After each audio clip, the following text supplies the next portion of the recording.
सूरजपुर मुख्यालय से 7 किलोमीटर दूर पे मेरा घर है, बेटगिरी गांव में, वहीं का रहने वाला हूँ। और जैसा कि हम लोग ग्रामीण अंचलों में निवासरत रहते हैं और हम लोग जब इस चुनाव प्रक्रिया के माध्यम से,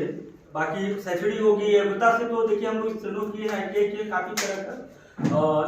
एक प्रमाण पत्र रखे हुए हैं। लेकिन ग्रामीण क्षेत्रों में स्वरोजगार,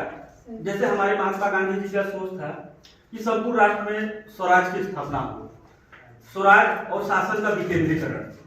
विकेंद्रीकरण मतलब हर आदमी को अधिकार मिले। ये देखिए सरपंच ही सारी दायित्वों का निर्वहन कर रहा है, या जनपद अध्यक्ष कर रहा है, BDC कर रहा है, या विधायक कर रहा है।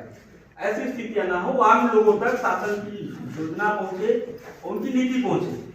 और नीति के बारे में जाने, उनका लाभ ले। और इसी दृष्टिकोण में है स्वरोजगार कि आज जो छत्तीसगढ़ शासन है, माननीय भूपेश बघेल जी की सरकार, हमारे बाबा जी पंचायत मंत्री, इनके सोच के अनुरूप ही इन्हें एक रूपरेखा और खाका बनाया हमारे अखंड ग्रामीण भारत के लिए। यहाँ पे सबसे बड़ा चुनौती आज बढ़ती जनसंख्या और रोजगार को लेके इतनी संवेदनशीलता से हमारी सरकार के द्वारा काम किया गया, बिहान समूह के माध्यम से या अन्य समूह के माध्यम से, सारे समूहों के माध्यम से निचले स्तर अंतिम पंक्ति तक लोगों को समझाया गया कि आप आसपास के ही संसाधनों पे अपना रोजगार तलाशें। जैसे मान लीजिए गौठान है, गौठान में आपका पशुधन हो गया, पशुधन के माध्यम से वर्मी कंपोस्ट हो गया, और तरह तरह की और भी ऐसे संसाधन, मछली पालन हो गया, पशुपालन से हो गया, आपके कृषि से, जैसे अभी ये आपकी चक्की ऐसा सिलसिले में भी बांटा गया था जो कि एक आदर्श ग्राम है, लेकिन वहाँ की महिलाओं ने बढ़ चढ़ के ये सब हिस्सेदारी ली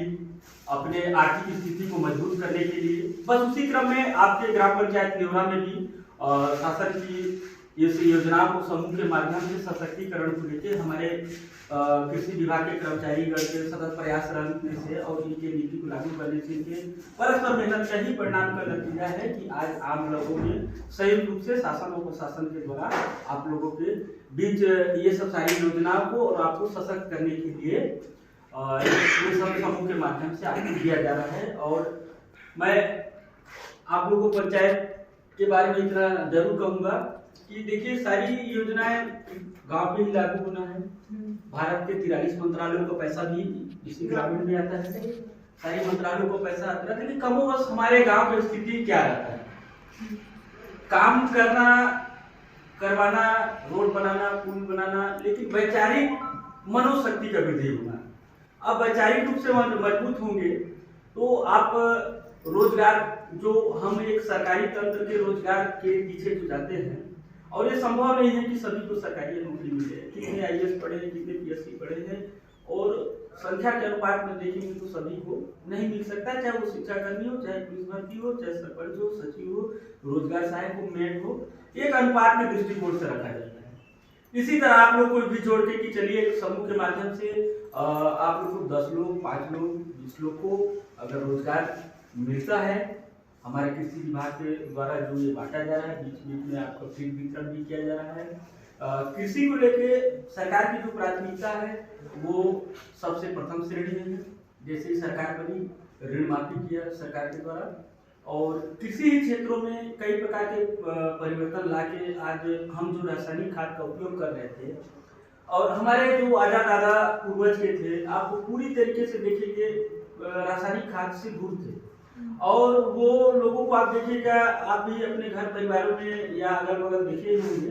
कि उनकी उम्र कम से कम औसतन 100 साल रहती थी, ऊपर चले जाए नीचे औसतन 100 साल रहती थी, क्योंकि वो खान पान और उस रहन सहन का परिणाम था। लेकिन आज हम इस रासायनिक खाद के कारण अल्पायु और किसी प्रकार की बीमारियों को हम लोग बुलावा करते हैं, आगमन देते हैं, उनको निमंत्रण देते हैं कि आइए अब हम ये खा रहे हैं तो इससे हमको बीमार होगा, कुछ डॉक्टर ले लेंगे, कुछ ये ले लेंगे, और हमारे आर्थिक स्रोतों का दुरुपयोग भी होता है। तो मैं ज़्यादा नहीं कहते हुए मैं आप लोग यही कहूँगा कि इस चक्की वितरण या मिनी किट वितरण जो भी विभाग द्वारा हो, तो उसको 100% आप स्वरोजगार की दृष्टि से देखिए और उसको परस्पर और आगे बढ़ाने के लिए सोचिए। अगर हमारे गांव में 10 लोगों को स्वराज के दृष्टिकोण से या 2-4 समूहों को रोजगार मिल जाता है, तो आप 10 लोग की जनसंख्या को अगर पूरे भारत में जहाँ 80% ग्रामीण क्षेत्र है, वहाँ पे आप जब उसको कैलकुलेट करेंगे तो बहुत बड़ा संख्या आ जाता है। तो अगर एक हमारे जैसे अभी हम लोग को जनप्रतिनिधि 5 साल से चुने रहते हैं, तो अगर हमारा भी सोच रहता है कि एक गांव में अगर 10 आदमी के लिए अगर हम 1 वर्षों में कर लिए तो साल भर में 5 साल में 50 आदमी हो गए। और इसी तरह 50 आदमी अगर एक गांव से होंगे तो सोचिए भारत में कितने गांव हैं, हमारे छत्तीसगढ़ में 20,000 कुछ गाँव हैं, तो 20 या 50 में कितना बड़ा आंकड़ा जाता है। लेकिन उस आंकड़े को सच्चाई में परिणत करना, उसको जमीनी स्तर पे लाकर